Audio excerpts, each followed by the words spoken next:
This video is to show you how to use the Braining Camp app with the base 10 blocks and using the place value. Once you get into the base 10 blocks, down at the bottom, you have a lot of different applications that you can use.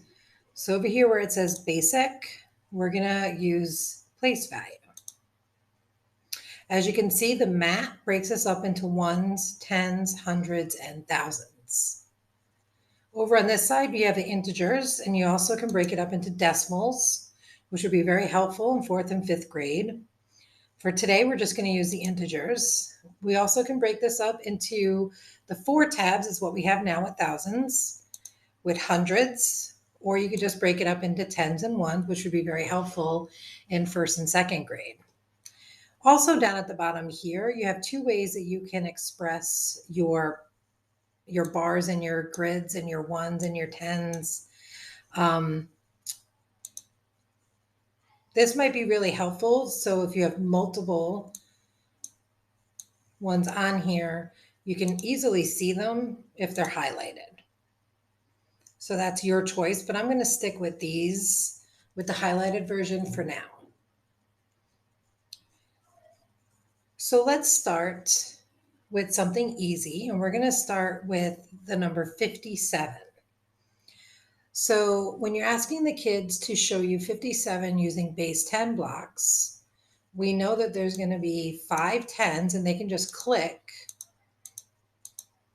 to add the 5. So that's 50. And then this little I at the bottom tells you that it's 50. If you don't want that, you can just unclick the I, but it tells you that's 50. And then we're going to say 57. So 1, 2, 3, 4, 6, 7. What I like about the mat is once I move a 10 to the ones, it breaks it up into the ones. And likewise, if I highlight 10 and bring it back over, makes it a 10 bar. In the same aspect, if I highlight all of them and move them over, I know I had more than 10. In this case, I had 17. But it created the 1, 10, and then 7 ones. So the kids can visualize that. And I think that's going to be extremely helpful to see. If we want to move up to the hundreds, let's try 383. So another reason why I don't want to do this one is because they're very big. So sometimes if we're going into bigger numbers, it might be harder to see.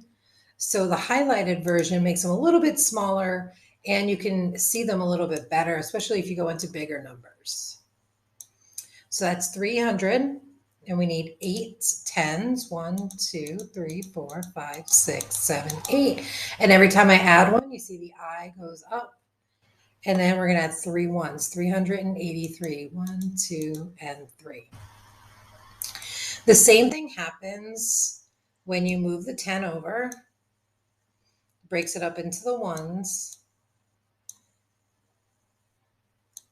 And the same thing will happen with the hundreds.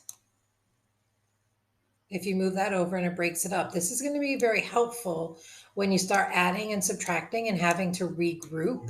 The kids can see that it's the same number.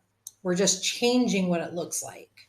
And that's super important for them to understand that and visually see that.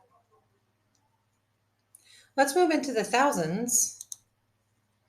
And let's try number 2,410. So again, we have our 1,000 block and we need 2,000. So 2,000. You can also flip it so you have the bigger ones if you like. 400. So 1, 2, 3, 4. We'll spread these out a little. Again, this is why I like the highlighted version. So if I click over the highlighted version, just because we have bigger numbers, it's just easier to see and a little more room to work. But again, you can make your own decision. And then we're going to do 110 and then 0, 1. So there it is, 2,410. And this shows them that even though we have a zero, so we have 0 ones. And that's super important for the kids to be able to see that. Again, same thing with everything else. If I move 1,000 over, it breaks it up into 10 hundredths. And that's important for the kids to see because we do live in a world of 10. So everything is 10. 10 hundreds equals 1,000. 10 tens equals 100. 10 ones equals a 10 bar, obviously. So have the kids play around with this as early as second grade to start looking at place value.